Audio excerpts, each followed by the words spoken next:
Vincent Hale never let a woman near his bedroom, yet the mansion shook the morning a maid was found sleeping in his arms. Staff whispered, his fiancée exploded, and the rule he built his life on cracked.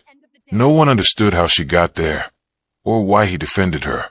What happened that night forced every secret he buried to crawl into the light. Before we go any further, we'd love for you to hit that subscribe button. Your support means the world to us, and it helps us bring you even more powerful stories. Now let's begin. Everyone in Vincent Hale's mansion learned the rule before they learned his name. No women entered his bedroom. Not maids, not decorators, not even his fiancée. The dark green door at the end of the west corridor stayed locked while new hires whispered about it over late-night tea. Vincent preferred rules to people. He moved through the house with steady distance, always half a step away. If a sleeve brushed his arm, his body flinched before his face went blank. As a boy, the first person who tucked him in was the one who hurt him. His nanny, praised by every adult, turned quiet nights into a nightmare. He still slept best with no one near his bed. Touch felt unsafe. Closeness felt like a trick. So he paid for distance. Staff earned good money as long as they kept things efficient and quiet. No hugs, no questions. No one on the West Wing after 10. The schedule in the kitchen functioned as law. The only person allowed near his private life was Olivia Ward. She looked right beside him at events, polished and calm in dresses he bought without blinking. Olivia knew why he avoided intimacy. She never argued about separate rooms, never pushed for more. Instead, she treated his fear like currency, trading patience for trips, jewelry, and influence. To outsiders, she seemed loyal. Inside the mansion, staff saw the cracks, jokes about his issues, the bored look when he backed away, the way she spoke about their wedding like a deal she could cancel. Vincent told himself this was fair. Men built out of damage did not get gentle stories. On a rainy Tuesday afternoon, the new maid arrived. Amara Lewis stepped through the service entrance with one scuffed suitcase and a cautious smile. Dark curls pinned back, uniform neat. She greeted the others quietly, eyes tracking polished floors and the long west corridor. The head of staff walked her through the rules. Work hard. Stay discreet. Do not disturb Mr. Hale. No one mentioned the bedroom rule. They assumed someone already had. That night, Amara unpacked in a small staff room that smelled of detergent and old paint. She folded clothes, lined up worn shoes, then sat on the bed until her breathing slowed. Sleepwalking. The word slid into her thoughts like an old warning. It had not happened in months. New city, new job. She told herself it would stay quiet and turned off the lamp. Above her, behind the locked green door, Vincent Hale sat alone in the dark, convinced his rules kept him safe, unaware that the woman who would cross his last boundary was already asleep under his roof. The house listened. The storm rolled in after midnight, flattening the garden lights and pressing rain against the windows. Most of the staff slept through it. Amara did not. Her body moved before her mind did. She sat up, eyes half open, face soft and unfocused. Her bare feet found the cold floor. Without a word, she opened her door and stepped into the dim hallway. The world around her blurred into harmless shadow. Anyone awake would have stopped her. No one was. She walked past the laundry room, past the framed oil paintings, straight toward the West Wing. The motion sensors clicked on in sequence as she crossed each section, pools of pale light chasing her down the corridor. At the end waited the dark green door no woman was meant to touch. Her hand closed around the handle. Vincent slept badly most nights. This one was no different. He drifted in and out, muscles tense, jaw tight, one ear tuned to every shift of the house.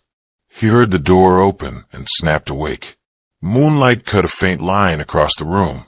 In that silver strip, he saw Amara. No makeup, no stiff posture. Just a tired young woman in an oversized sleep shirt, moving like she was underwater. She didn't flinch at seeing him. She didn't speak. She crossed the room, lifted the duvet with slow, clumsy fingers, and slid onto the mattress beside him. His chest locked. Every old memory lurched forward, sharp and loud. Skin weighed breath. For a second he almost shouted, almost grabbed her wrists, almost called security. Then her head settled lightly against his shoulder. Her breathing evened out.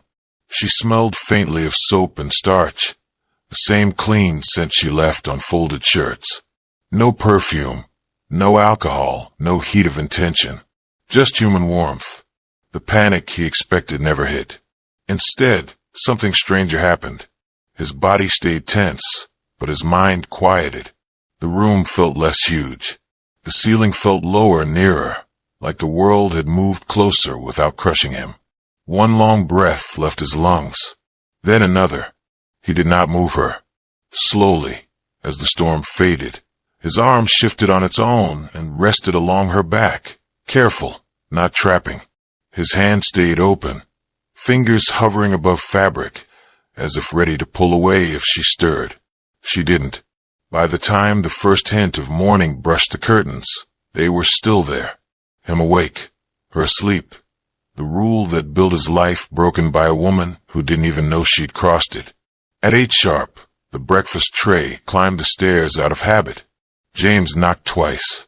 No answer. He unlocked the door, stepped inside, and stopped so fast the younger maid behind him nearly crashed into his back. On the bed, Vincent Hale lay fully awake, eyes steady. Amara Lewis slept pressed against his side, his arm curved around her like a shield. The tray rattled. Downstairs, gossip had just found its biggest story. By the time the tray settled on the table, 3 people had seen them. By lunch, the entire mansion would know it all. By noon, the whispers had a pulse of their own. They slipped through stairwells, curled around doorframes, and settled in the kitchen like steam. She was in his bed. He held her. Like he meant it. How is she still alive? Amara felt every stare as she moved through the mansion. Her hand stayed steady, but her chest tightened each time voices dropped around her. She kept her eyes on her work, folding linen slow enough to control her breathing. She remembered nothing from the night, only waking in a bed that wasn't hers, the expensive sheets, Vincent's steady gaze, and her own voice cracking as she apologized. He had stood in front of her like a shield and said she wouldn't be punished. The staff didn't believe it. They waited for the fallout. The real trouble arrived at 1:17 p.m. Olivia Ward stepped through the double doors wearing a white coat and a smile that could slice glass. She didn't wait for staff to announce her. She marched straight down the main hallway, heels hitting the marble like thrown stones. She found Amara in the library dusting shelves. "So you're the little housemaid who got lost in the dark." Her voice was sweet, but her eyes were cold. Amara straightened. "Ma'am, I don't want any trouble." "Oh, trouble is already here," Olivia whispered, leaning closer. "Women like you ruin decent men. You think slipping into his bed makes you special." Amara flinched. Olivia caught it and smiled wider. "You'll be gone by tonight." Vincent entered before Amara could respond. He saw Olivia's posture. He saw Amara's shaken breath. "What are you doing?" he asked, voice low enough to quiet the room. Olivia turned with a practiced pout. "Darling, I'm fixing your mess. She needs to go." Vincent studied her slowly, expression unreadable. The staff lingered at the library door, pretending to clean while listening hard. "She stays," he said. Olivia blinked. "She stays? After what she pulled?" "She did nothing," Vincent replied, "and she's under my protection." The sentence rolled through the house like a dropped chandelier.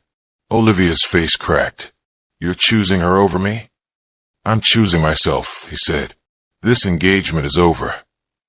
Silence gripped the hallway. A guard shifted. A maid gasped. Even Olivia's breath hitched. She laughed once, sharp. "You're throwing your future away for a maid." Vincent didn't blink. "Leave the keys. Leave the ring." She threw the ring on the carpet and stormed out. heels stabbing the floor all the way to the exit. When she disappeared, Vincent turned to Amara. She stood frozen, hands trembling against the duster she refused to drop. "You're safe," he said quietly. The staff didn't miss the shift in his tone. Not clipped, not distant, soft. Amara nodded once, though her knees felt weak. She had walked into the library expecting humiliation. Instead, she watched a billionaire end a 3-year engagement because someone had spoken to her like she was disposable. The gossip changed instantly. He defended her. He ended everything for her. He actually cares. The mansion had a new story now, and it revolved around the maid who never asked for any of this. And Vincent, for the first time in years, seemed unburdened. The mansion calmed on the surface, but something new moved underneath it. A quiet pull between Vincent and Amara that everyone sensed before they admitted it themselves. He passed her more often now. Not by accident. Not randomly. He lingered near rooms he never checked before. Amara felt it every time he entered a space. The air shifted first, then the soft pressure of his attention. She tried to stay focused, but her hands betrayed her. She polished the table twice. She refolded towels she had already folded. By day 3, Martha caught her staring at a window instead of dusting it. "He trusts you," Martha said, voice low. "You can breathe, child." Amara nodded, though her pulse thudded in her neck. She wasn't afraid of losing her job anymore. She was afraid of how much she noticed him. One evening, Vincent found her in the greenhouse arranging fresh-cut stems. Warm lights hung overhead, making her skin glow against the rows of plants. "You like it here," he said. She looked up. "It's peaceful." He stepped closer, slow enough not to startle her. "I'm sorry for what Olivia said to you." "You already protected me," she replied. His gaze flicked across her face, studying the calm she worked hard to hold. "No one should speak to you the way she did." For a moment, neither moved. The hum of the greenhouse fans filled the silence. A pot dripped water onto stone. Amara's fingers curled lightly around a stem, grounding herself. "You didn't have to end things because of me," she whispered. Vincent shook his head. "I ended it because it was already dead. You just helped me see it." The words landed harder than he intended. Amara looked away, heat gathering in her chest. Later that night, he knocked on the doorframe of the laundry room where she sorted clothes. The hum of machines filled the space. She glanced up, surprised. "Can we talk?" he asked. She wiped her hands on a towel, unsure whether to stand straighter or step back. Her voice softened. "About what happened?" He nodded. They walked into the quieter hallway. Vincent's shoulders seemed tense, not in anger, but in vulnerability. "When you slept beside me," he began, "I didn't feel the panic I expected. I felt still. I haven't felt that since I was a child." Amara inhaled sharply. She didn't speak. She let him continue. "My nanny hurt me," he said. "It changed everything. I never felt safe sleeping near anyone again. Until you." The hallway held the confession like a fragile thing. Amara's voice was barely above a breath. "I'm sorry you went through that." He nodded once, jaw tight. "I never told anyone. Not even Olivia." Amara stepped closer, not touching, just enough for him to feel her presence instead of the cold air. "You're not broken," she said. "You just needed someone who doesn't take advantage of your fear." His eyes flicked to hers, something raw in them. For the first time, Vincent Hale reached out, not to grab, not to control, but to test his own courage. His hand hovered near hers, unsure. Amara saw the hesitation. She slid her fingers into his lightly, offering contact without pressure. He closed his eyes for a brief second, letting the warmth settle into his bones. From the other end of the hallway, a pair of maids paused their gossip mid-sentence. One whispered, "He's different with her." The other replied, "He finally looks human." They were right. That night, Vincent didn't feel like the man locked behind a rule. and Amara didn't feel like the maid who drifted into danger. They stood between fear and